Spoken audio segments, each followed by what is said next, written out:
Kak.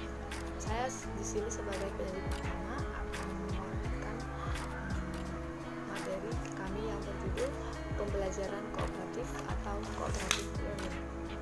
Saja di dalam cooperative learning ini ada ruang lingkup pembelajaran kooperatif yang di dalamnya terdiri dari yang pertama landasan pemikiran.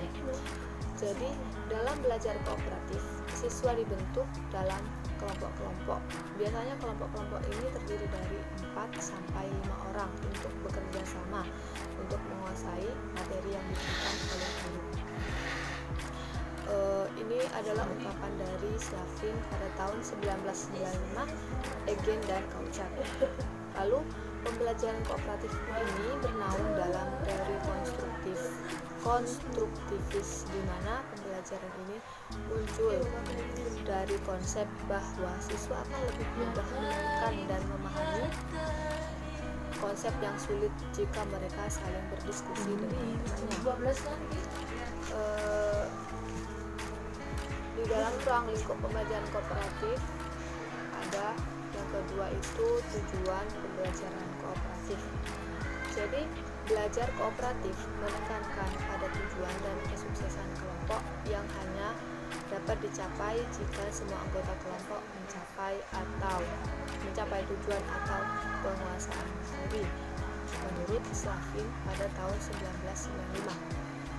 Lalu Johnson pada 1994 menyatakan bahwa tujuan pokok belajar kooperatif ialah memaksimalkan belajar siswa untuk meningkatkan prestasi akademik dan pemahaman, baik secara individu maupun secara kelompok.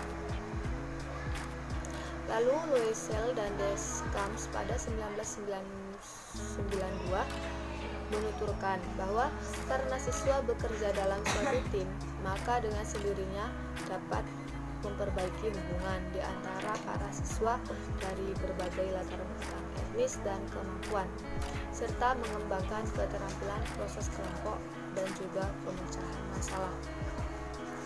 Yang ketiga, unsur penting dan prinsip utama dalam pembelajaran kooperatif. Menurut Johnson pada 1994 dan juga menurut Sutton pada 1992 terdapat 5 unsur penting dalam belajar kooperatif, yaitu yang pertama, saling ketergantungan yang bersifat positif antar siswa. Yang kedua, interaksi antar siswa yang semakin meningkat. Maksudnya seperti yang sudah dijelaskan di awal tadi, karena belajar kooperatif itu ditekankan pada belajar secara kelompok. Jadi secara tidak langsung interaksi antara mereka semakin hari akan semakin meningkat. Yang ketiga, tanggung jawab individual. Walaupun dalam belajar kooperatif itu belajar secara berkelompok, namun masing-masing dari mereka memiliki tanggung jawab individual masing-masing. Yang keempat, keterampilan interpersonal dan kelompok kecil. Yang kelima, proses kelompok. Lalu prinsip utama dari belajar kooperatif menurut Slavin yaitu yang pertama, penghargaan kelompok. Biasanya penghargaan kelompok diberikan pada kelompok saat mereka mencapai kriteria yang ditentukan, seperti saat kelompok satu mencapai kriteria yang telah ditentukan.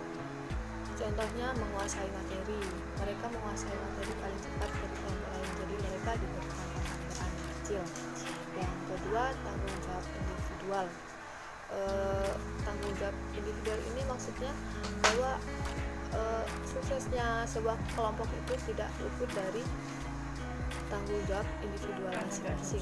Yang terakhir adalah kesempatan yang sama untuk sukses, bahwa siswa telah membantu kelompok dengan cara meningkatkan belajar mereka sendiri, maka mereka memiliki kesempatan yang sama untuk sukses. Sekian dari saya, terima kasih. Selanjutnya akan disampaikan oleh pemateri kedua. Oke, baik, saya akan melanjutkan materi yang selanjutnya, yaitu implikasi model pembelajaran. Nah, kooperatif memberikan sejumlah implikasi positif dalam pembelajaran dengan menggunakan strategi belajar kooperatif sebagai berikut. Yang pertama ini adalah ada kelompok kecil memberikan dukungan sosial untuk belajar. Kemudian yang nomor 2 ada kelompok kecil menawarkan kesempatan untuk sukses bagi semua siswa. Yang nomor 3 suatu masalah idealnya cocok untuk didiskusikan secara kelompok sebab memiliki solusi yang dapat didemonstrasikan secara objektif. Kemudian yang nomor 4 ini ada siswa dalam kelompok dapat membantu siswa lain untuk menguasai masalah-masalah dasar dan prosedur perhitungan yang perlu dalam konteks permainan, teka-teki atau pembahasan masalah-masalah yang bermanfaat. Kemudian yang nomor 5 ini ada ruang lingkup materi dipenuhi oleh ide-ide menarik dan menantang yang bermanfaat bila didiskusikan. Kemudian yang nomor 5 ini ada lingkungan belajar. Lingkungan belajar, proses demokrasi dan peran aktif merupakan ciri yang khas dari lingkungan pembelajaran kooperatif. Selain itu, pembelajaran kooperatif menjadi sangat efektif jika materi pembelajaran tersedia lengkap di kelas, di ruang guru, di perpustakaan, atau di tempat-tempat lainnya, atau di pusat media. Kemudian selain itu, siswa perlu diajarkan keterampilan kooperatif agar pembelajaran kooperatif berjalan sesuai yang diharapkan. Keterampilan kooperatif berfungsi untuk melancarkan peranan hubungan kerja dan tugas. Kemudian ini ada langkah-langkah pembelajaran kooperatif. Yang pertama ada fase yang pertama ada menyampaikan tujuan dan memotivasi siswa. Nah, ini guru menyampaikan semua tujuan pelajaran yang ingin dicapai pada pelajaran tersebut dan memotivasi siswa belajar. Kemudian yang nomor 2 ini ada menyajikan informasi. Nah, guru menyajikan informasi kepada siswa dengan jelas dengan jalan demonstrasi atau lewat bahan bacaan. Kemudian yang nomor 3 ada mengkoordinasi siswa ke dalam kelompok kooperatif.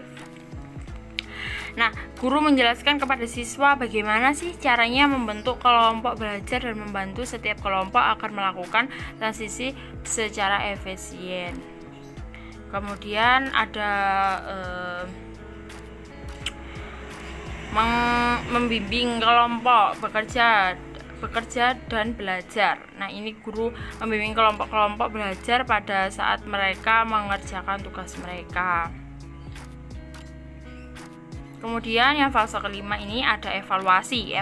Jadi guru mengevaluasi hasil belajar tentang materi yang telah dipelajari atau masing-masing kelompok mempresentasikan hasil kerjanya. Kemudian yang fase 6 ini ada memberikan penghargaan. Nah, memberikan penghargaan ini guru mencari cara untuk menghargai baik upaya hasil belajar individu maupun kelompok.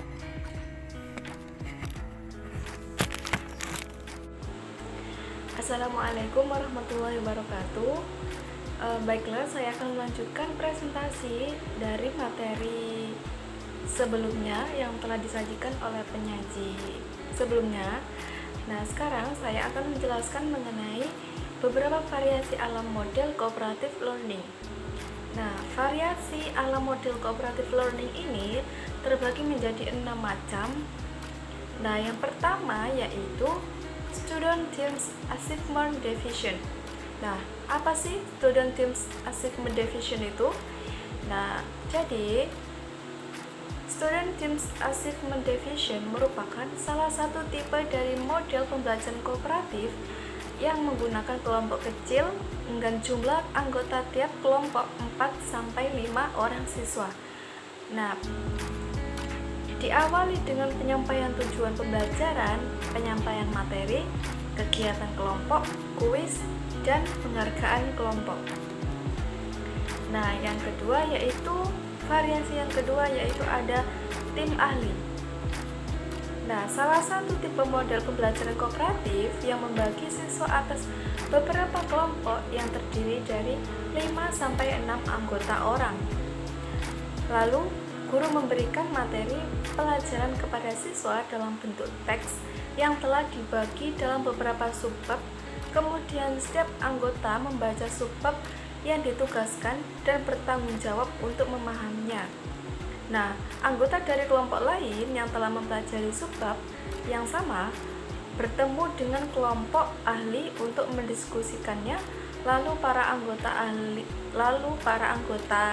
kelompok ahli setelah kembali ke kelompoknya bertugas mengajar teman-temannya. Nah, yang ketiga yaitu ada investigasi kelompok atau group investigation.